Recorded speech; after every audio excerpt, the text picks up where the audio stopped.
Hello learners, welcome to my channel solution. So আজকের ক্লাসে আমি তোমাদের জন্য নিয়ে এসেছি শিশু কেন্দ্রিক এবং প্রগতিবাদী শিক্ষা, এই চ্যাপ্টারের পার্ট 2। এর আগের ক্লাসে আমি তোমাদের এই চ্যাপ্টারের পার্ট 1 পড়িয়ে দিয়েছি, যেখানে আমি টিচার সেন্ট্রিক এডুকেশন কি, চাইল্ড সেন্ট্রিক এডুকেশন কি, কিভাবে এইটা এসেছে, প্রগতিবাদী শিক্ষা কি, তার ইতিহাস, বৈশিষ্ট্য সমস্ত কিছুই কিন্তু আগের ভিডিওতে অ্যানালিসিস করে দিয়েছি। তাই যারা আমার আগের ভিডিওটা দেখোনি অবশ্যই কিন্তু প্লেলিস্ট থেকে ফার্স্ট পার্টটা দেখো, তারপরে কিন্তু সেকেন্ড পার্টটা দেখো, তাহলে তোমাদের বুঝতে এবং কানেক্ট করতে দুটো পার্টের মধ্যে সুবিধা হবে। তো আজকের ক্লাসে আমি তোমাদের সাথে ডিসকাশন করব এই চ্যাপ্টারের পার্ট 2টা, যেখানে আমি কিছু এডুকেশনাল থিঙ্কার্স এর কথা আলোচনা করব, বিভিন্ন চিন্তাবিদদের কথা আলোচনা করব, যার মধ্যে রয়েছেন জন ডিউই, রুশো, ফ্রয়েবেল এবং মন্তেশ্বরী। মোট 4 জনের কথা আমরা আলোচনা করব। তারা শিশু কেন্দ্রিক শিক্ষা এবং প্রগতিবাদী শিক্ষা, এই শিক্ষাতে কি কি ভূমিকা নিয়েছেন বা এই শিক্ষাতে তাদের মতামত কি বা অবদান কি, সেই নিয়ে কিন্তু আজকের পুরো ভিডিওটা। তাই প্রত্যেকেই বলবো প্রথম থেকে শেষ অবধি ভিডিওটা দেখবে, খুব ইম্পর্টেন্ট একটা ক্লাস। এখান থেকে কিন্তু তোমাদের পরীক্ষায় প্রশ্ন আসার সম্ভাবনা রয়েছে এবং প্রতি বছর এই চ্যাপ্টার থেকে কিন্তু 2 থেকে 3 নম্বর তোমাদের সিটেড বলো ডব্লিউবি টেট বলো দুটোতেই কিন্তু এসে থাকে। তাহলে চলো আর কিসের অপেক্ষা, শুরু করে দিই আজকে আমাদের ক্লাস। আর ভিডিওটি যদি তোমাদের ভালো লেগে থাকে তাহলে তোমরা জানো একটা লাইক করতে হবে, বন্ধুদের সাথে শেয়ার করতে হবে, এবং যারা আমার চ্যানেলে আজকে নতুন তাদেরকে বলবো চ্যানেলটাকে অবশ্যই সাবস্ক্রাইব করে আমার পাশে থাকবে। চলো, প্রথমে আমরা যার সম্পর্কে আলোচনা করব তিনি আর কেউ নন, জন ডিউই। তোমরা প্রত্যেকেই এনার নাম শুনেছো, জন ডিউই, যাকে কি বলা হয়? প্রগতিবাদী বলা হয়। প্রগতিবাদী বা প্র্যাগমেটিস্ট বলতে পারি আমরা। প্রথমে এনার সম্পর্কে আমরা কিছু জানবো, তারপর এডুকেশনে এনার কি কি অবদান রয়েছে, চাইল্ড সেন্ট্রিক এডুকেশন বা প্রোগ্রেসিভ এডুকেশনের ক্ষেত্রে ইনি কি কি কারিকুলাম রেফার করেছেন বা তিনি কোন ইভ্যালুয়েশন মেথডের কথা বলেছেন, এই সব বৈশিষ্ট্য বা তিনি কোন কোন তত্ত্বের প্রবক্তা, এগুলো নিয়ে আমরা একে একে পরপর পয়েন্ট পয়েন্ট করে ডিসকাশন করব। দেখবে তোমরা খুব সহজেই কিন্তু এটা বুঝতে পারবে। দেখো, তাহলে আমি কি বললাম, জন ডিউইকে কি বলা হয়? প্রগতিবাদী বলা হয়। এবং যিনি কি একজন সোশ্যাল ওয়ার্কার ছিলেন, এবং তার মতে কি এডুকেশন ইজ লাইফ, এডুকেশনই সবকিছু।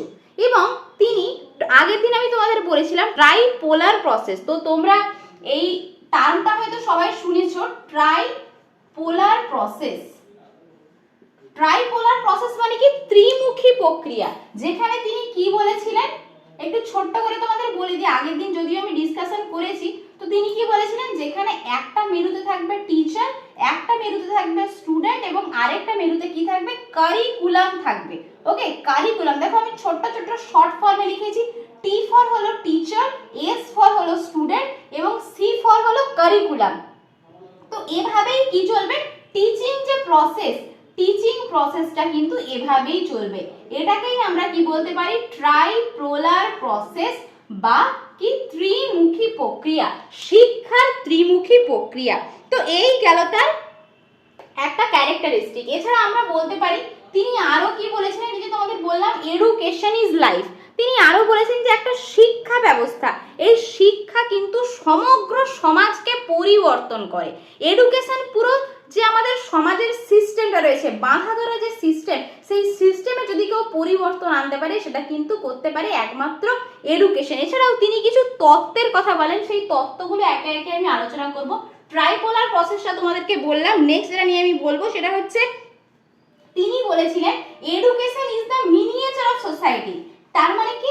শিক্ষা হলো সমাজের ক্ষুদ্র সংস্করণ। এই যে তোমাদের পুরো লাইনটা এখান থেকে কিন্তু পরীক্ষায় আসতে পারে। তো তিনি কি বলেছিলেন? Education is the miniature of society. Education is the, তোমরা হয়তো অনেকেই পড়েছো এই যে বক্তব্যটা, এটা কার? Education is the miniature of society. Miniature মানে কি? ক্ষুদ্র সংস্করণ, অফ সোসাইটি, সমাজের ক্ষুদ্র সংস্করণ। এ কথা কে বলেছেন? না, এ কথা বলেছেন বিখ্যাত প্র্যাগমেটিস্ট জন ডিউই। তার বিখ্যাত উক্তি education is the miniature of society. এছাড়া কি তিনি আরো বলে সোশ্যাল লার্নিং, সোশ্যাল লার্নিং এই থিওরির প্রবক্তাও কিন্তু, এই থিওরি কি, থিওরিটার নাম বললাম সোশ্যাল লার্নিং। সোশ্যাল লার্নিং এই থিওরির প্রবক্তা কে? John Dewey. এছাড়া আমরা আরো বলতে পারি, এই তোমাদের আমি আগের দিন যখন পড়াচ্ছিলাম প্রগতিমূলক শিক্ষা, তিনি সেখানে কিসের কথা বলেন? Learning by doing. আচ্ছা, যখন আমরা প্রগতিমূলক শিক্ষার মানে পয়েন্টগুলো বলবো সেখানে লার্নিং বাই ডুইংটা বলছি, তার আগে বলে দিই, তো তিনি সোশ্যাল লার্নিং এর যেরকম প্রবক্তা, সেই রকম তোমাদের যে মেথড, এই মেথডের নাম তোমরা হয়তো শুনেছো বা অনেকেই শোনোনি, problem solving method. Problem solving method এর মানে কি? সমস্যা সমাধানমূলক পদ্ধতি। এই থিওরি, এই সোশ্যাল লার্নিং থিওরি এবং প্রবলেম সলভিং মেথড, এই দুটোরই প্রপোনেন্ট কে ছিলেন? এই দুটোর প্রপোনেন্ট কে ছিলেন না, এই দুটোর প্রপোনেন্ট ছিলেন জন ডিউই, বিখ্যাত প্র্যাগম্যাটিস্ট জন ডিউই। এছাড়াও তিনি আরো কি বলেন না, শিক্ষা সমাজে একটি অনুঘটক হিসেবে কাজ করবে, একটা ক্যাটালিস্ট হিসেবে কাজ করবে, যেটা কি একটা শিশুর মধ্যে সামাজিক এবং নৈতিক এই দুটোর বিকাশ ঘটাবে এবং পরিবর্তন ঘটাবে। এবারে চলো তার যে এডুকেশনে কিছু কন্ট্রিবিউশন, আমরা একটা থিওরির কথা পড়লাম, একটা মেথডের কথা পড়লাম, তো তিনি যে এডুকেশনের পারপাস অফ এডুকেশন বা শিক্ষার উদ্দেশ্য কি, এর প্রসঙ্গে কি বলেছেন সেগুলো আমরা একে একে জেনে নেব। What is purpose of education John ডিউইয়ের মতে, সেটা আমরা এরপর জেনে নেব। শিক্ষা একটা জীবনব্যাপী প্রক্রিয়া, ঠিক আছে? তো এখানে তিনি কি বলেন, এই পারপাস, শিক্ষার উদ্দেশ্যে তিনি কি বলেন না, একটা শিশুর যে অভিজ্ঞতা রয়েছে, তার যে এক্সপিরিয়েন্স রয়েছে, একটা এডুকেশন সিস্টেম তার যে অভিজ্ঞতা, সে যে অভিজ্ঞতাটা নিয়ে স্কুলের সারাউন্ডিং এ আসছে, তো তার অভিজ্ঞতাটা নিয়েই কিন্তু পরবর্তী যে পাঠ সেটা চলবে। এবং কি তিনি আরো কি বলেছেন না, একটা শিশুর মধ্যে সুপ্ত প্রতিভা রয়েছে, সেই সুপ্ত প্রতিভাটাকে বিকশিত করতে হবে প্রতি মুহূর্তে, এটাই কিন্তু এডুকেশনের উদ্দেশ্য। তো আশা করি তোমরা বুঝতে পেরেছো পারপাস অফ এডুকেশন। তাহলে কি বললাম না, একটা শিশুর সুপ্ত প্রতিভা বিকাশ করা, এবং আর কি না, একটা শিশু যে অভিজ্ঞতা নিয়ে এসছে সেই অভিজ্ঞতাটাকে কাজে লাগিয়ে নতুন শিক্ষা দেওয়া, এটাই কি না ডিউইয়ের মতে পারপাস অফ এডুকেশন। এরপরে চলো আমরা জেনে নেব ভিউজ রিগার্ডিং চাইল্ড, অর্থাৎ জন ডিউই একটা শিশুর সম্পর্কে কি কি মতামত পোষণ করেন সেগুলো আমরা জেনে নেব। ভিউজ রিগার্ডিং চাইল্ড, তো এই পয়েন্টে তিনি কি কি বক্তব্য পেশ করেন। তো তিনি কি বলেছিলেন তোমাদের মনে আছে আশা করি, আমি যখন প্রোগ্রেসিভ এডুকেশন পড়াচ্ছিলাম, তিনি কি বলেছিলেন যে লার্নিং বাই ডুইং, একটা বাচ্চা কিভাবে শিখবে? লার্নিং বাই ডুইং, করার মাধ্যমে শিখবে। লার্নিং বাই ডুইং এই টার্মটা কিন্তু ভিভিআই খুব ইম্পর্টেন্ট, তোমাদের কিন্তু এখান থেকে প্রশ্ন আসে। তো তিনি কি বলেছিলেন? লার্নিং বাই ডুইং, একটা বাচ্চা করার মাধ্যমে শিখবে। এবং কিসের মাধ্যমে শিখবে? থ্রু ডিসকভারি, সে আবিষ্কারের মাধ্যমে শিখবে। সে কিভাবে শিখবে? সে আবিষ্কারের মাধ্যমে শিখবে। আর একটা শিশু কি হবে? সবকিছুর কেন্দ্রবিন্দু থাকবে, একটা শিশু হবে centre of education. Centre of education, এডুকেশনের যে কেন্দ্রবিন্দু সেটা কাকে নিয়ে হবে? সেটা একটা শিশুকে নিয়েই গড়ে উঠবে। এছাড়াও তিনি কি বলেছিলেন? একটা শিশু সবসময় মুক্ত, তাকে ফ্রি রাখতে হবে। প্রত্যেকটা শিশুই কিন্তু ইউনিক, তাদের মধ্যে ক্রিয়েটিভ পোটেনশিয়ালিটি রয়েছে, সেই ক্রিয়েটিভ পোটেনশিয়ালিটিটাকে খুঁজে বার করতে হবে। তাদের মধ্যে একটা ইননেট এবিলিটি রয়েছে, তারা সহজাতভাবেই সবকিছু শিখতে পারে। তো জোর করে তাদের মধ্যে কোনো কিছু ঠেসে পুরে দেওয়ার দরকার নেই, তারা মুক্তভাবে সবকিছু শিখবে, তাদের মধ্যে একটা ক্যাপাবিলিটি রয়েছে। তো এই মতামতগুলোই তিনি কিভাবে মানে কোথায় পোষণ করেন? একটা শিশুর সম্পর্কে। এছাড়া লার্নিং বাই ডুইং তোমাদের আশা করি মনে আছে যে জন ডিউই তিনি ল্যাব স্কুল খুলেছিলেন। কোথায় খুলেছিলেন না? চিকাগো শহরে। একটু তোমাদের রিক্যাপ করে দিচ্ছি, চিকাগো শহরে 1894, ওকে 1894 তিনি ল্যাব স্কুল খুলেছিলেন। কোথায় না? চিকাগোতে। এবং সেখানে কি এই যে লার্নিং বাই ডুইং, করার মাধ্যমে শেখা, এই ধারণাটাকে কিন্তু তিনি ওখানে প্রমোট করেছিলেন। এবং এই যে শিশুর যে শিক্ষণ প্রক্রিয়া, এই শিক্ষণ প্রক্রিয়াটা টিচারের ভূমিকা কি হবে? তো শিশুরা যেহেতু খুব অ্যাক্টিভ, তারা সমস্ত কাজে কি হয়? সক্রিয়ভাবে অংশগ্রহণ করে। তো একটা টিচারের ভূমিকা কি হবে? রোল অফ এ টিচার, এক্ষেত্রেও কিন্তু ডিউই বলেন। ডিউই কি বলেন না, তাদেরকে সক্রিয়ভাবে কাজে লাগাতে হবে, তাদের যে জ্ঞানটা রয়েছে, তাদের যে অভিজ্ঞতা রয়েছে, নতুন নতুন অ্যাক্টিভিটিসে সেগুলো কাজে লাগাতে হবে। এছাড়াও এই টিচার সম্পর্কে তিনি আরো কি বলেন না, তিনি ছাত্রছাত্রীদের সুযোগ দেবেন নতুন কিছু খোঁজার জন্য, নতুন কিছু আবিষ্কারের জন্য। ওকে, তাহলে একটা টিচারের ভূমিকা একটা শিক্ষায় কি আশা করি বুঝতে পেরেছো ডিউ এর মতামতে। এবারে চলো আমরা কারিকুলাম সম্পর্কে জানবো, পাঠ্যক্রম। এই কারিকুলাম সম্পর্কে জন ডিউই কি মতামত পোষণ করেন সেগুলো আমরা একে একে জেনে নেব। পাঠ্যক্রম, পাঠ্যক্রম কেমন হবে না, এখানে তিনি ইন্টিগ্রেটেড এডুকেশনের কথা বলেন। ইন্টিগ্রেটেড মানে তোমরা জানো প্রত্যেকেই সমন্বয়মূলক শিক্ষা, মানে একটা বিষয়ের সঙ্গে আরেকটা বিষয় কানেক্টেড হবে। সে যে বিষয়টা শিখবে সেটা তার পড়াশুনোর সঙ্গে, তার পুঁথিগত বিদ্যার সঙ্গে, তার বাস্তবিক জীবনে প্রয়োগ সে করতে পারবে। শিক্ষাটা এই রকমই হবে। এছাড়াও কি না, তার যে পাঠ্যক্রম সেটা কি হবে না, তার আগ্রহ, তার ইচ্ছা এটা অনুসারে হবে, তার ক্যাপাবিলিটি নেওয়ার তার ক্ষমতা, তার কতটা প্রয়োজন। অর্থাৎ শিশু কেন্দ্রিক শিক্ষার সংজ্ঞায় যা যা আমরা পড়েছিলাম, শিশু কেন্দ্রিক শিক্ষা আমি কি বলেছিলাম, যে শিক্ষা ব্যবস্থায় শিক্ষা কিভাবে চলে, একটা শিশুর আগ্রহ, তার ইচ্ছা, তার সহজাত যে ক্ষমতা, তার নেওয়ার ক্যাপাবিলিটি সেই অনুযায়ী হয়। সেই রকম পাঠ্যক্রম কিভাবে রচনা করা হবে না, একটা শিশুর আগ্রহ ইচ্ছা অনুযায়ী একটা পাঠ্যক্রম রচনা করা হবে। এটা কে বলেছিলেন, এটা বলেছিলেন জন ডিউ। এবারে চলো আমরা জেনে নিই তিনি কি কি মেথডের কথা বলেন। এই যে পাঠ্যক্রম চলবে, এই পাঠ্যক্রমে আমরা কোন কোন মেথড বা প্রক্রিয়া আমরা ব্যবহার করতে পারবো। তো তিনি কোন কোন মেথডের কথা বলেন, এই যে তোমাদের আমি প্রবলেম সলভিং এর কথা বলেছিলাম। প্রবলেম সলভিং মানে কি, সমস্যা সমাধান পদ্ধতি। তিনি বলেছিলেন একটা শিশুকে কিভাবে পড়ানো যেতে পারে না, তাকে সমস্যা সমাধান পদ্ধতির মাধ্যমে পড়ানো যেতে পারে। আর কি, সমস্যা সমাধান ছাড়াও তাকে আমরা পর্যবেক্ষণের মাধ্যমে পড়াতে পারি, এছাড়াও কি আলোচনার মাধ্যমে পড়াতে পারি। ওকে, পর্যবেক্ষণ, আলোচনা। আরো তিনি কি বলেন, তোমরা জানো যে ডিউ এর সুযোগ্য শিষ্য কে ছিল না, কিলপ্যাট্রিক। তো তিনি কি, কিলপ্যাট্রিক হচ্ছে প্রজেক্ট মেথডের প্রবক্তা, কিন্তু তিনি এই যে তার প্রজেক্ট মেথড আবিষ্কার যে করতে পেরেছিলেন, এটা কার কাছ থেকে তিনি ইনফ্লুয়েন্স হয়ে করতে পেরেছিলেন, জন ডিউই এর কাছ থেকে। তো এখানে কিন্তু তিনি প্রজেক্ট মেথডের কথাও বলেন, প্রজেক্ট মেথড। ওকে, প্রজেক্ট মেথড, প্রজেক্ট মানে কি, প্রকল্প পদ্ধতির কথাও কে বলেন কারিকুলামে না, জন ডিউই বলে থাকেন। এছাড়াও কি আবিষ্কার পদ্ধতি, হিউরিস্কো মেথড। ওকে, আবিষ্কার পদ্ধতি, এই আবিষ্কার পদ্ধতিতে পড়ানোর কথাও কে বলেন না, জন ডিউই বলে থাকেন। আশা করি বুঝতে পেরেছো। তাহলে পরপর আমি পয়েন্টগুলো আরেকবার ডিসকাশন করে দিচ্ছি। কি কি বললাম না, জন ডিউই কি একজন প্রগতিবাদী ছিলেন, একজন সোশ্যাল ওয়ার্কার ছিলেন, এবং তিনি কি বলেছিলেন না, শিক্ষা সমাজে পরিবর্তন আনবে এবং শিক্ষাকে সমাজে অনুঘটক হিসেবে কাজ করে, যেটা একটা শিশুর নৈতিক বিকাশ, সামাজিক বিকাশ ঘটায়। এছাড়া কি তিনি কোন কোন মানে তার যে এডুকেশন সেক্টরে কি কি অবদান ছিল, তিনি ট্রাইপোলার প্রসেসের কথা বলেন। এছাড়া তিনি কি করেন না, তিনি বলেন যে education is the miniature of society. Education কি, শিক্ষা হলো সমাজের ক্ষুদ্র সংস্করণ। তিনি দুটো থিওরির কথা বলেন, সোশ্যাল লার্নিং থিওরি এবং প্রবলেম সলভিং মেথডের কথা বলেন। ওকে, এই দুটোর প্রপোনেন্ট ছিলেন তিনি। এছাড়া কি পারপাস অফ এডুকেশনে তিনি কি বলেন, একটা এডুকেশনের পারপাস কি হবে না, শিক্ষার্থীর মধ্যে সুপ্ত প্রতিভা থাকে। তো একটা টিচারের ডিউটি, রোল অফ টিচার কি হবে, দেখো আমি লিখেছি রোল অফ টিচার। একটা টিচার কি করবেন, তার যে সুপ্ত প্রতিভাটা রয়েছে সেই প্রতিভাটা তিনি কাজে লাগানোর চেষ্টা করবেন। এবং আরো কি না, একটা শিশুর ক্ষেত্রে তিনি কি বলেন, একটা শিশু শিখবে লার্নিং বাই ডুইং, করার মাধ্যমে এবং থ্রু ডিসকভারি, এবং সে কি সবকিছুর কেন্দ্রবিন্দুতে থাকবে।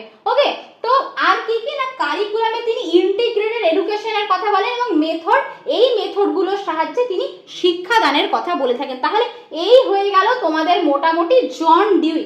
আশা করি তোমরা বুঝতে পেরেছো, জন ডিউই এর থেকে আর কিচ্ছু পড়ার দরকার নেই। এগুলো পড়লেই মোটামুটি ভাবে তোমরা কিন্তু পরীক্ষায় প্রশ্ন কমন পেয়ে যাবে।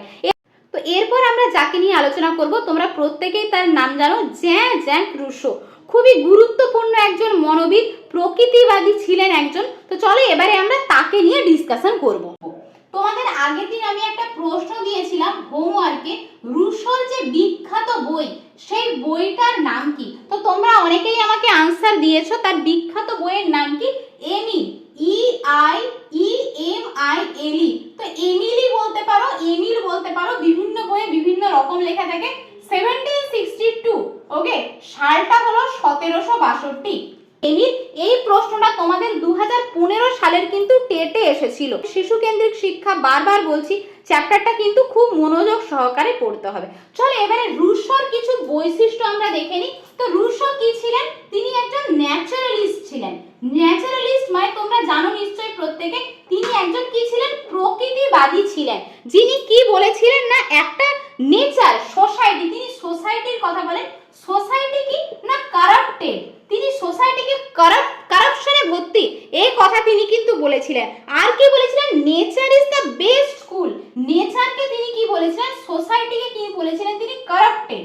ওকে, এবং নেচার হচ্ছে বেস্ট স্কুল, নেচার হলো বেস্ট স্কুল। সবথেকে ভালো শেখার জন্য একটা বাচ্চা সবথেকে ভালো কোথায় শেখে না নেচার, প্রকৃতির কাছে বা প্রকৃতির কোলে একটা শিশু সবথেকে ভালো শেখে। এবং শিশুদের কি বলেছিলেন? তিনি কি বলেছিলেন না একটা শিশুকে মুক্তভাবে প্রকৃতিতে ছেড়ে যাও, যেখানে কি সমাজের সঙ্গে তার কোনো রকম কি সংযোগ থাকবে না। তিনি তিনটে ফ্যাক্টরের কথা বলেন। চলো তিনটে ফ্যাক্টর আমরা কি কি জেনে নিই। 3 ফ্যাক্টর, তার এই যে শিক্ষায় তিনটে ফ্যাক্টরের কথা বলেন। প্রথমে তিনটে ফ্যাক্টর আমরা আলোচনা করব। প্রথমে কি? Isolation from society. আইসোলেশন প্রত্যেকটা বুঝিয়ে দেবো তোমাদেরকে, আগে আমি লিখে নিই। Isolation from society. Isolation from society মানে কি? আইসোলেশন মানে কি? একাকী করে দেওয়া।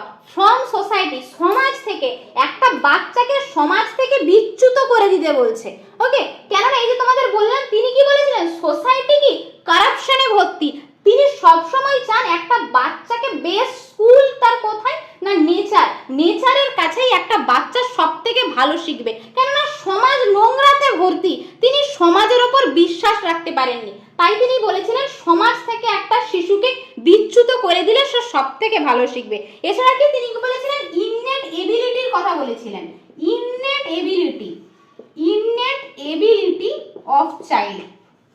ইননেট এবিলিটি এই কথা তোমরা আগেও শুনেছো আমার কাছ থেকে, মানে কি সহজাত ক্ষমতা।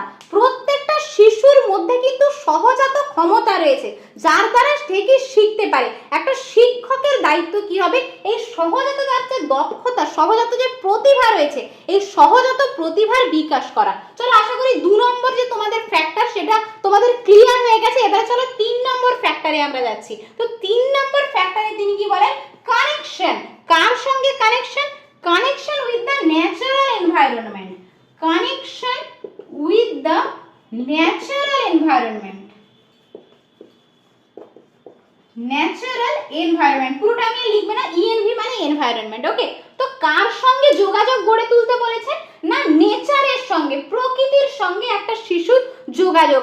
এটাই কিন্তু তিনটে ফ্যাক্টর ছিল জ্যাক্স রুশো, তিনি তার শিক্ষা ব্যবস্থায় এই তিনটে ফ্যাক্টরের কথা বলেন। এই তিনটে ফ্যাক্টরের সাহায্যে তার শিক্ষা ব্যবস্থা পরিচালিত হবে। এছাড়াও তিনি কিন্তু আরো মতামত দেন, বিভিন্ন মেথডের কথা বলেন, ইভ্যালুয়েশন সিস্টেমের কথা বলেন, আমরা জানবো। কিন্তু তার যে শিক্ষা ব্যবস্থার মূল বিষয়বস্তু সেটা কিন্তু এই তিনটে ফ্যাক্টরেই তোমাদের দেখানো হয়েছে। শিশুদের বা শিক্ষার প্রসঙ্গে তিনি কি বলেন? চিলড্রেন লার্ন বাই ডিসকভারি, তারা আবিষ্কারের মাধ্যমে শিখবে। এই কথা কে বলেন? এই কথাও কিন্তু রুশো, প্রকৃতিবাদী রুশো কি বলেন? একটা শিশু আবিষ্কারের মাধ্যমে শিখবে। সে পরিবেশে যাবে, পরিবেশের সঙ্গে সে মিশবে এবং সেখান থেকে কি সে নিত্য নতুন জিনিস আবিষ্কার করবে এবং তার মাধ্যমে কিন্তু তার শিক্ষা ব্যবস্থা চলবে। চলো এবারে নেক্সট পয়েন্ট নিয়ে আমরা ডিসকাশন করছি। তো এই যে শিক্ষা ব্যবস্থা, এই শিক্ষা ব্যবস্থাটা টিচারের রোল কি হবে? Role of teacher. ওকে, দেখো প্রত্যেকটা শিক্ষা ব্যবস্থায় শিশু তো আর একা একা শিখতে পারে না, শিক্ষকের ভূমিকা থেকে থাকে। সেই শিক্ষক তার বাবা মা হতে পারে, সেই শিক্ষক তার স্কুলের শিক্ষক হতে পারে। তো এখানে কি একজন টিচারের ভূমিকা সব সময় থাকে। তো রুশো কি বলেছিলেন? একজন টিচার কি মোটিভেটরের কাজ করবে। মোটিভেটর মানে কি তাকে সবসময় প্রেরণা দেবে, এই যে তুমি করতে পারবে, তোমার দ্বারা সম্ভব, তাকে সবসময় একটা মোটিভেশন দেওয়া বা তার মোটিভেটর, তার প্রেরণাকারী হিসেবে কাজ করবে।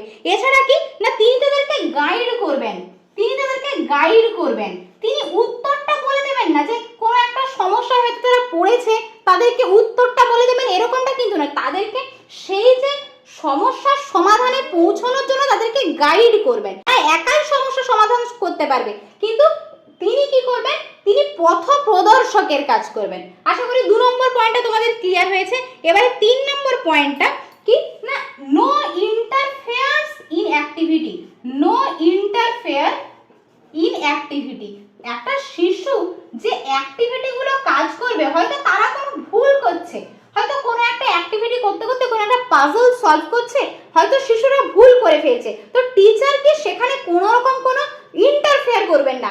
রুশো কি বলছেন, তারা নিজেরাই ভুল করতে করতে সঠিক যে ওই পাজলটা সলভ একসময় তারা করতেই পারবে, তাই অ্যাক্টিভিটিতে কোনো রকম কোনো ইন্টারফেয়ার, এটা কিন্তু একটা শিক্ষকের ভূমিকা হবে যে কোনো রকম ভাবে তিনি অ্যাক্টিভিটিতে ইন্টারফেয়ার করবেন না, এবং কি ইন্ডিপেন্ডেন্স, স্বাধীনতা, ফ্রিডম দেবেন। একটা শিশুর যে কাজকর্ম, সেই কাজকর্মে একটা শিক্ষকের ভূমিকা কি হবে, তিনি সবসময় তাদেরকে ফ্রিডম দেবেন, স্বাধীনতা দেবেন, তাদেরকে নিজের মতো করে, নিজের আগ্রহ, নিজের চাহিদা অনুসারে, নিজের ইচ্ছা অনুসারে কাজটা করার সুযোগ দেবেন। রুশোর মতে এই যে শিক্ষা ব্যবস্থায় রোল অফ টিচার কি কি হতে পারে, আশা করি বুঝতে পেরেছো। এবারে তিনি কারিকুলামের কথা কি বলেন।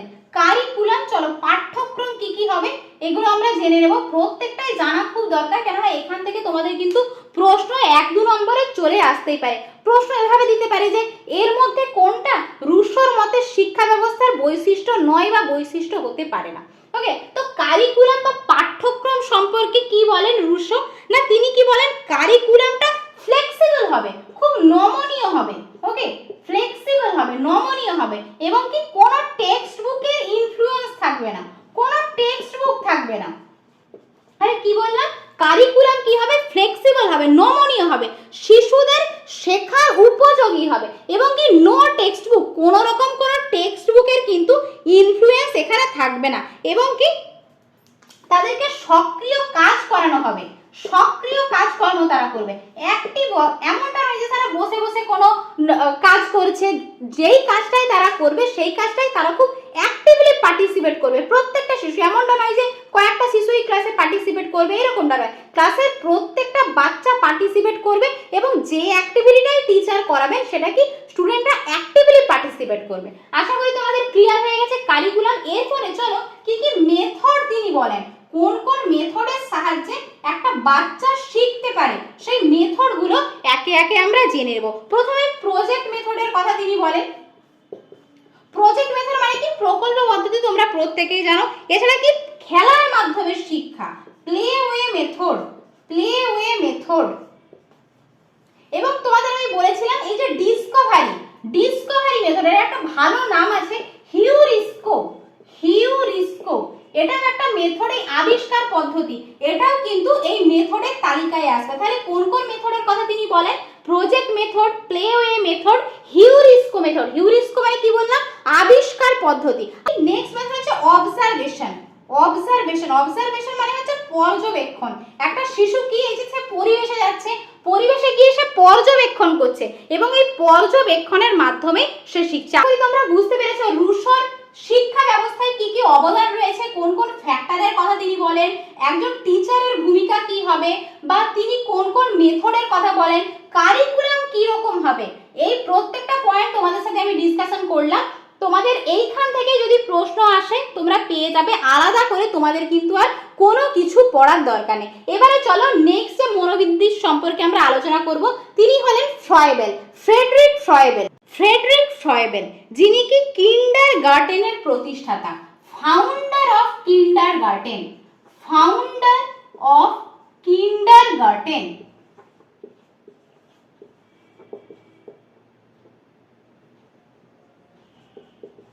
Founder of kindergarten. তো এই কিন্ডারগার্টেন এটা তিনি কোথায় গড়ে তোলেন, না এটা তিনি জার্মানিতে গড়ে তোলেন, জার্মানিতে গড়ে তোলেন। এবারে চলো এনার যে শিক্ষা সম্পর্কে কি কি মতামত তিনি ব্যক্ত করেছেন সেগুলো আমরা একে একে জেনে নেব। তিনি কি বলেছিলেন, আত্ম উপলব্ধির কথা বলেছিলেন। আত্ম উপলব্ধি, একটা শিশু শিখবে কিসের মাধ্যমে, না আত্ম উপলব্ধির মাধ্যমে শিখবে। তার মধ্যে যে একটা সহজাত ক্ষমতা রয়েছে, তোমাদের আমি বলেছিলাম ইননেট এবিলিটি, বারবার কি সমস্ত মনোবিদ কিন্তু এই ইননেট এবিলিটির উপর জোর দিয়েছেন। ওকে, তো শিশুর মধ্যে যে একটা সহজাত প্রতিভা রয়েছে, সেই সহজাত প্রতিভাটা বিকশিত হবে কিসের মাধ্যমে? না আত্মোপলব্ধির মাধ্যমে।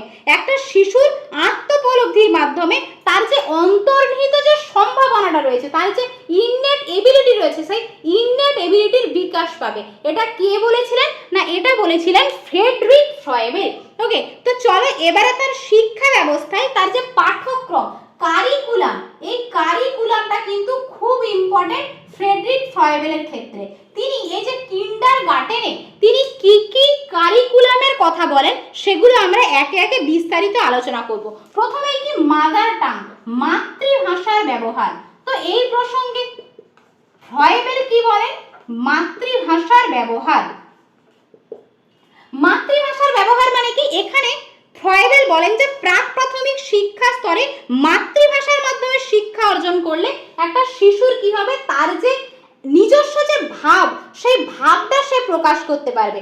যখনই একটা শিশু কি নিজের বাড়ি থেকে বিদ্যালয়ে আসছে, তার যে প্রি প্রাইমারি এডুকেশনটা, সেই প্রি প্রাইমারি এডুকেশনটা যদি তার মাতৃভাষার মাধ্যমে হয়, তাহলে তার সঠিক ভাবটা সে প্রকাশ করতে পারবে। এটা কোথায় বলা হয়? না এটা ফ্রয়েবেলের যে কারিকুলাম, সেই কারিকুলামে মেনশন করা হয়। এছাড়া কি তার যে অন্তর্নিহিত যে অভিনবত্বটা, সেই অভিনবত্বটা কিন্তু সে মাতৃভাষার মাধ্যমে প্রকাশ করতে পারবে। আশা করি ক্লিয়ার হয়ে গেছে। চলে যাচ্ছি আমাদের 2 নম্বর পয়েন্টে। 2 নম্বর পয়েন্ট কি? গণিত শিক্ষা। এই গণিত শিক্ষায় ফ্রেডরিক ফ্রয়েবেল অ্যাবাকাসের কথা বলেন। অ্যাবাকাস তোমরা প্রত্যেকেই শুনেছো হয়তো, অ্যাবাকাস। তো এর কথা কে বলেন? এর কথা বলেন ফ্রেডরিক ফ্রয়েবেল। তিনি কি বলেন? না গণিত শিক্ষার ক্ষেত্রে সহজে যাতে গণনা করা হয়, এই সহজে গণনার জন্য কার আমরা সাহায্য নিতে পারি? সেটা হচ্ছে অ্যাবাকাসের সাহায্য আমরা নিতে পারি। চলো, আশা করি তোমাদের 2 নম্বর যে কারিকুলাম পয়েন্টটা সেটা তোমাদের ক্লিয়ার হয়েছে। 3 নম্বর পয়েন্টটা কি? না প্রকৃতি পর্যবেক্ষণ। প্রকৃতি পর্যবেক্ষণ। দেখো তোমাদের রুশোর কথা আমি বলেছিলাম, রুশো একজন কি প্রকৃতিবাদী ছিলেন। প্রকৃতি পর্যবেক্ষণের কথা কিন্তু দেখো ফ্রেডরিক ফ্রয়েবেলও বলেছেন। তো তিনি কি বলেছেন? না প্রকৃতির পর্যবেক্ষণের মাধ্যমে একটা শিশুর যে অন্তর্দর্শন, সেই অন্তর্দর্শনটা কিন্তু জেগে ওঠে। কার মাধ্যমে? প্রকৃতি পর্যবেক্ষণের মাধ্যমে। এবং প্রকৃতি পর্যবেক্ষণের মাধ্যমে একটা শিশু পরবর্তীকালে নেক্সট যে লাইফে সেটা কি হয়? সে নিজের জীবনের যে অর্থ, সেই অর্থটা কিন্তু খুঁজে পায় এই প্রকৃতি পর্যবেক্ষণের মাধ্যমে। আশা করি এই পয়েন্টটা ক্লিয়ার হয়েছে। চলে যাচ্ছে আমাদের নেক্সট পয়েন্টে, অঙ্কন বা ড্রয়িং। অঙ্কন মাধ্যমে একটা শিশুর কি মানসিক বিচার শক্তি, তার যে সৌন্দর্য বোধ, তার যে সৃজনশীলতা, দক্ষতা, এগুলো কি বিকাশ পায়। তাই তিনি কারিকুলামে কিন্তু এই অঙ্কনের ভূমিকা এটা কিন্তু বলেছেন। ওকে, নেক্সট পয়েন্ট হলো খেলার মাধ্যমে শিক্ষাদান। খেলার মাধ্যমে শিক্ষাদান বা খেলার ভূমিকার কথা আমরা বলতে পারি। তো কারিকুলামে ফ্রয়েবেল খেলার ভূমিকার কথা বলেছেন বা খেলার মাধ্যমে শিক্ষাদানের কথা বলেছেন। খেলা কি? একটা শিশুর সহজাত প্রবৃত্তি। সে জন্ম থেকে এই যে হাত পা ছোড়া, এই হাত পা ছোড়ার মাধ্যমে কি হয়? তার যে খেলার প্রবণতা সেটা বিকাশ পায়। আরো ফ্রয়েবেল কি বলেছেন? না এর মাধ্যমে কি হয়? একটা শিশুর যে পারস্পরিক সহযোগিতা, সে খেলার মাঠে যাচ্ছে, বন্ধুদের সাথে মিশছে, স্কুলে যাচ্ছে, তার খেলার মাধ্যমে অনেকগুলো এবিলিটি তার গ্রো করে। একটা কি? তার যে পারস্পরিক সহযোগিতা, এই পারস্পরিক সহযোগিতার মনোভাব গড়ে ওঠে। খেলা শুধু তো তার সহযোগিতা নয়, তার যে সামগ্রিক যে বিকাশ, এই খেলার মাধ্যমে কি হবে? একটা শিশুর সামগ্রিক বিকাশ হয়। শুধুমাত্র তার দৈহিক বিকাশ হচ্ছে এমন না, তার দৈহিক বিকাশ, তার নৈতিক বিকাশ, তার ভাষার বিকাশ, সমস্ত দিকের বিকাশ। অর্থাৎ খেলার মাধ্যমে কি হয়? না একটা শিশুর অল ওভার ডেভেলপমেন্ট। আর ছোট বাচ্চাদের জন্য তো খেলা অবশ্যই জরুরি। তাই তিনি কি কারিকুলামে খেলার ভূমিকার কথা বলেন। এছাড়া কি নান্দনিক বিষয়। নান্দনিক বিষয়, তো নান্দনিক বিষয় এই বিষয়টাতে তিনি কি বলেন? না একটা শিশুকে শুধু যে পড়াশুনো করানো হবে, তাকে গণিত শেখানো হবে, তাকে মাতৃভাষার ব্যবহার করানো হবে, এমনটা নয়। নাচ, গান, আবৃত্তি, নাটক, এই যে অঙ্কন, এই প্রত্যেকটা বিষয় কি হবে? একটা শিশুকে ধরে ধরে শেখানো হবে। এর জন্য কি হবে? একটা শিশু বিশ্ব জগতের সঙ্গে নিজেকে কানেক্ট করতে পারবে। ওকে, তাই তিনি নান্দনিক যে বিষয়, এর ভূমিকার কথা কিন্তু বল। নেক্সট যে পয়েন্ট আমরা ডিসকাশন করবো সেটা হচ্ছে হাতের কাজ। হাতের কাজ। তো ফ্রয়েবেল তার কারিকুলামে হাতের কাজের কথা বলেন। হাতের কাজ মানে কি? মাটি দিয়ে বিভিন্ন জিনিস তৈরি করা। ওকে, তো তিনি কি বলেন না, মাটি দিয়ে যদি একটা শিশু বিভিন্ন জিনিস তৈরি করে, তার কি আত্মসক্রিয়তা বৃদ্ধি পায়। যে তোমাদের বললাম, তার যে সৃজনশীল বোধরা, তার ক্রিয়েটিভিটি, সমস্ত কিছুই কিন্তু বৃদ্ধি পায় যদি সে হাতের কাজ করে। সূক্ষ্ম তার যে প্রতিভাটা, তার মধ্যে যদি কোনো ক্রিয়েটিভ পোটেনশিয়ালিটি থাকে, সেই ক্রিয়েটিভ পোটেনশিয়ালিটিটাও কিন্তু গ্রো করে তার এই হাতের কাজের মাধ্যমে। আশা করি বুঝতে পেরেছো কারিকুলামে তিনি কতগুলো জিনিসের কথা বলেন। এরপরে চলো একটা খুব ইন্টারেস্টিং আমরা জিনিস জানবো, সেটা হচ্ছে ফ্রয়েবেল তার শিক্ষা ব্যবস্থায় গিফট অ্যান্ড অকুপেশন মেথড এর কথা বলেন। তো গিফট অ্যান্ড অকুপেশন মেথড মানে কি? গিফট মানে কি? উপহার। আর অকুপেশন মানে কি? অকুপেশন মানে হচ্ছে বৃত্তি। তাই গিফট এন্ড অকুপেশন এই মেথডটার কথা ফ্রয়েবেল কেন বলেন, এটার কি দরকার? তো তিনি কি বলেন, উপহার মানে কি না, একটা শিশুর শিক্ষণের জন্য যে যে বস্তুগুলো আমরা ব্যবহার করি সেটাকেই তিনি কি বলেছেন, উপহার বলেছেন। আর বৃত্তি তিনি কাকে বলেছেন? বৃত্তি হচ্ছে হাতের কাজ। তিনি কি বলেন, একটা শিশু এই যে উপহার এবং বৃত্তি, এই উপহার আর বৃত্তির সাহায্যে জগতের যে নিয়মাবলীগুলো আছে, সেই জগতের নিয়মাবলীগুলোকে এই যে উপহার এবং বৃত্তি, এই উপহার আর বৃত্তির সাহায্যে শিশুর সামনে পরিবেশন করা হয়। কিসের আকারে না, সাংকেতিক আকারে। বিভিন্ন কোড ল্যাঙ্গুয়েজে এই উপহার আর বৃত্তিকে উপস্থাপন করা হয়। এছাড়া কি মনে করতেন, এই পদ্ধতিতে শিক্ষাদানের মাধ্যমে শিশুর সমগ্র যে বস্তু জগৎ, সেই বস্তু জগৎ সম্পর্কে শিশুর মধ্যে ধারণা তৈরি হয় এই উপহার আর বৃত্তি এই পদ্ধতির মাধ্যমে। এই জন্য কি বর্তমানে প্রায় যে প্রি প্রাইমারি যে স্কুল, সেই প্রি প্রাইমারি স্কুলগুলোতে এই গিফট অ্যান্ড অকুপেশন, বিভিন্ন ধরনের শিক্ষণ বস্তু এবং বিভিন্ন ধরনের হাতের কাজ এর কিন্তু ব্যবহার করা হয়। তোমরা যে কিন্ডারগার্টেন যদি স্কুলগুলো দেখে থাকো, সেখানে কিন্তু gift and occupation method use করে কিন্তু শিক্ষণ পদ্ধতি পরিচালনা করা হয়। আশা করি তোমাদের এই মেথডটা ক্লিয়ার হয়েছে। এবারে এই যে ফ্রয়েবেলের শিক্ষা ব্যবস্থায় একটা টিচারের ভূমিকা কি হতে পারে, রোল অফ টিচার, একটা শিক্ষকের ভূমিকা কি হতে পারে, চলো আমরা জেনে নিই। কিন্ডারগার্টেন মানে কি, তোমাদের এটা বলতে ভুলে গেছি। কিন্ডারগার্টেন মানে হচ্ছে শিশু উদ্যান। ওকে, এটা জার্মানিতে প্রতিষ্ঠা করা হয় এবং এটা জার্মানির শব্দ। তো এখানে তিনি কি বলেন, একটা শিক্ষকের ভূমিকা শিক্ষা ব্যবস্থায় কি হবে না, বাগানের মালির মতো, এবং শিশুরা কি এক একটা চারা গাছ। তাহলে তিনি কি বলেন না, একটা চারা গাছকে একটা বাগানের মালি যেমন সুন্দর করে যত্ন করে লালন পালন করে গড়ে তোলেন, সেই রকম কি একটা টিচারের ভূমিকা কি হবে না, তিনি ছোট্ট ছোট্ট শিশুদের নিজের চারা গাছের মতো, যেমন একটা চারা গাছে ফুল আসতে যেরকম যত্ন করতে হয়, লালন পালন করতে হয়, সেরকম একটা শিক্ষক কি একটা বাগানের মালি, যিনি কি পরিচর্যার দ্বারা শিশুর মধ্যে তার বিকাশ ঘটান। তার বিকাশের যে প্রক্রিয়া, তার যে সুপ্ত প্রতিভা, সেই সুপ্ত প্রতিভার বিকাশ তার মাধ্যমে কিন্তু সম্ভব। আশা করি বুঝতে পেরেছো। তো মোটামুটি এখানেই তোমাদের ফ্রয়েবেল কমপ্লিট। আর কিছু পড়ার তোমাদের দরকার নেই, এগুলো পড়লেই তোমাদের মোটামুটি ফ্রয়েবেল থেকে যদি প্রশ্ন আসে তোমরা কমন পেয়ে যাবে। এবারে চলো নেক্সট মনোবিদের সম্পর্কে আমরা জানবো। তোমাদের আমি বলেছিলাম ডিউই পড়াবো, রুশো পড়াবো, ফ্রয়েবেল পড়াবো, এবং 4 নম্বর যে মনোবিদ তিনি হচ্ছেন মন্তেশ্বরী, খুব ইম্পর্টেন্ট। চলো তাহলে মন্তেশ্বরী সম্পর্কে আমরা জেনে নিই। ওকে, তো মন্তেশ্বরী সালটা হলো 1907, খুব ইম্পর্টেন্ট। 1907 সালে তিনি কি করেন না, ডক্টর মাদাম মেরিয়া মন্তেশ্বরী, তার পুরো নাম কি মাদাম মেরিয়া মন্তেশ্বরী, তিনি কি করেন, কাসা দাই বাম্বিনী গড়ে তোলেন। কাসা দাই বাম্বিনী গড়ে তোলেন, যাকে বাংলায় কি বলা হয় না, শিশু নিকেতন। কে গড়ে তোলেন না, মাদাম মেরিয়া মন্তেশ্বরী 1907 সালে গড়ে তোলেন। এবং এই যে বিদ্যালয় কাসাদাই বাম্বিনী, পরবর্তীকালে এর যে নাম হয় সেটা হচ্ছে মন্তেশ্বরী বিদ্যালয়।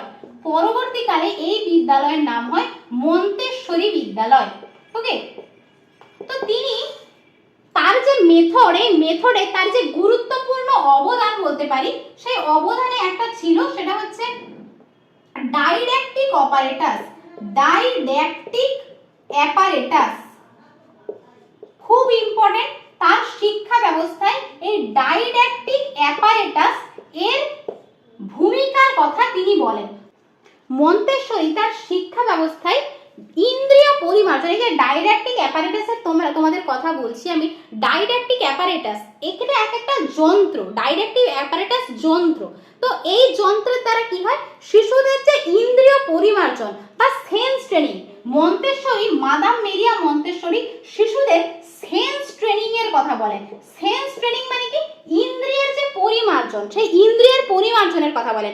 তিনি কি বলেন না, একটা শিশুর তার সংবেদন এবং প্রত্যক্ষণ এই দুটোর মাধ্যমে কি হয়, তার জ্ঞান, সেই জ্ঞানটা বিকশিত হয়। এবং একটা শিশু যত বেশি ইন্দ্রিয়ের ব্যবহার করবে তত কি সে জীবনে এগিয়ে যাবে। অর্থাৎ কি, একটা শিশুর সেন্স ট্রেনিং, তার ইন্দ্রিয় পরিমার্জনের মাধ্যমে যদি সে ইন্দ্রিয় পরিমার্জন করতে পারে, সে কি বিভিন্ন বস্তুর মধ্যে পার্থক্য নিরূপণ করতে পারবে, বিভিন্ন বস্তুকে চিনতে পারবে। তো তাই তিনি কি করেন, বিভিন্ন যন্ত্র আবিষ্কার করেন। সেই যন্ত্রের সাহায্যে বাচ্চাদেরকে সেন্স ট্রেনিং বা ইন্দ্রিয়র যে প্রশিক্ষণ, সেই ইন্দ্রিয়ের প্রশিক্ষণের কথা বলেন। এই শিক্ষা ব্যবস্থায় কি নামে পরিচিত না, ডাইডাক্টিক অ্যাপারেটাস নামে পরিচিত। এগুলো মোটা এক একটা যন্ত্র, এগুলো এক একটা যন্ত্র, এই যন্ত্রগুলোর নাম হচ্ছে ডাইডাক্টিক অ্যাপারেটাস। আশা করি তোমাদের ক্লিয়ার হয়েছে কাসাগাই ব্রাহ্মণী এবং ডাইডাক্টিক অ্যাপারেটাস সম্পর্কে। এবারে চলো শিক্ষা ব্যবস্থায়, একটা শিক্ষা ব্যবস্থা কিভাবে প্রচলিত হবে বা শিশুদের সম্পর্কে তিনি কি বলেছেন, role of teacher, curriculum, method কি হবে, সেগুলো সম্পর্কে আমরা একে একে জেনে নেব। প্রথমে মন্তেশ্বরী একটা শিশুকে তার যে মাইন্ডকে হচ্ছে স্পঞ্জের সঙ্গে তুলনা করেছেন। স্পঞ্জ মানে তোমরা জানো স্পঞ্জ কি হয় না, সবকিছুকে অ্যাবজর্ব করে নেয়। তো মন্তেশ্বরী কি বলেন, একটা শিশু সবকিছু অ্যাবজর্ব করে নেয় প্রকৃতি থেকে। সে যেটাই দেখে, সে যেটা দেখে সেটাকেই সে অ্যাবজর্ব করে নেয়। অ্যাবজর্ব মানে কি, শোষণ করে নেয়। কি শোষণ করে না, এনভায়রনমেন্ট থেকে যে ইনফরমেশন গুলো সে পাচ্ছে, সেই ইনফরমেশন গুলোকে কি হয় না, সে শোষণ করে নেয়। তাহলে বুঝতে পেরেছো শিশুদের সম্পর্কে মন্তেশ্বরী কি বলেছেন। এবং মন্তেশ্বরী সবসময় তার যে হাতের কার্যাবলী, সেই হাতের কার্যাবলীর উপরে কিন্তু জোর দিয়েছেন। মন্তেশ্বরী কি বলেছেন, the hand is the chief executor of a child. Hand is chief executor of a child. অর্থাৎ হাতের যে কার্যকলাপ, সেই হাতের কার্যকলাপের উপর তিনি কিন্তু জোর দিয়েছেন। মানে প্র্যাকটিক্যাল এক্সপিরিয়েন্স, হাতে কলমে কাজ করার মাধ্যমে শেখা, তার উপরে মন্তেশ্বরী জোর দিয়েছেন। মন্তেশ্বরী আরো কি বলেন না, একটা শিশুকে নিজে নিজে শিখতে দেওয়া উচিত। যখন তারা নিজে নিজে কোনো কিছু শিখবে, তার যে শিক্ষণটা হবে, সেই শিক্ষণটা কিন্তু সব থেকে বেস্ট হবে এবং যেটা কি সারা জীবন বা লং লাইফ কিন্তু সেটা স্টে করে যাবে। তাই নিজেদেরকে তাদের শিখতে দেওয়া উচিত। তাহলে 3 নম্বর পয়েন্টটা আমরা কি বলতে পারি, হি মাস্ট ডু হিমসেলফ। তাদেরকে নিজেদেরকে শিখতে দেওয়া উচিত। নিজেরা যদি তারা শেখে তাহলে কি সেই শিক্ষা ব্যবস্থা সব থেকে সক্রিয় হবে, অর্থাৎ কি সেটা সব থেকে ফ্রুটফুল হবে আমরা বলতে পারি। মন্তেশ্বরী আরো কি বলেন না, একটা শিশুর নিজের যে শেখার আগ্রহ, তার ওন ডিজায়ার, তার নিজের যে শেখার ইচ্ছা, সেই শেখার ইচ্ছাটাই কিন্তু একটা শিশুকে শেখাতে পারে। যদি সে মনে করে সে শিখবে তাহলেই সে কিন্তু শিখবে, আদারওয়াইজ তাকে কিন্তু জোর করে শিক্ষা বা প্রশিক্ষণ দেওয়া যাবে না। তাহলে বুঝতে পেরেছো মোটামুটি মন্তেশ্বরী তার শিক্ষা ব্যবস্থায় কি কি বিষয় আলোচনা করেছেন। তো মোটামুটি ভাবে এগুলো করলেই তোমাদের হয়ে যাবে, আর কিছু কিন্তু এক্সট্রা করে এখান থেকে করার দরকার নেই। আজকের ভিডিওটা এই পর্যন্তই। তোমাদের এই 4টে মনোবিদ, নেক্সট ক্লাসে আমি তোমাদের এই চ্যাপ্টার থেকে কিছু কোয়েশ্চেন আনসার অ্যানালিসিস করে দেবো। তো ততক্ষণ অবধি প্রত্যেকেই বলবো তোমরা পড়তে থেকো, যে ভিডিওগুলো তোমাদের অলরেডি দিয়ে দিয়েছি সেগুলো পড়ো, প্র্যাকটিস করো। তো আজকের ক্লাসে তোমরা কতটা মন দিয়ে শুনেছো তার জন্য তোমাদের একটা আমি হোমওয়ার্ক দেবো। তো তোমাদের বলতে হবে লার্নিং বাই ডুইং এই পদ্ধতির স্রষ্টাকে। বলতে হবে লার্নিং বাই ডুইং, শিক্ষা ব্যবস্থায় লার্নিং বাই ডুইং এর কথা কে বলেন।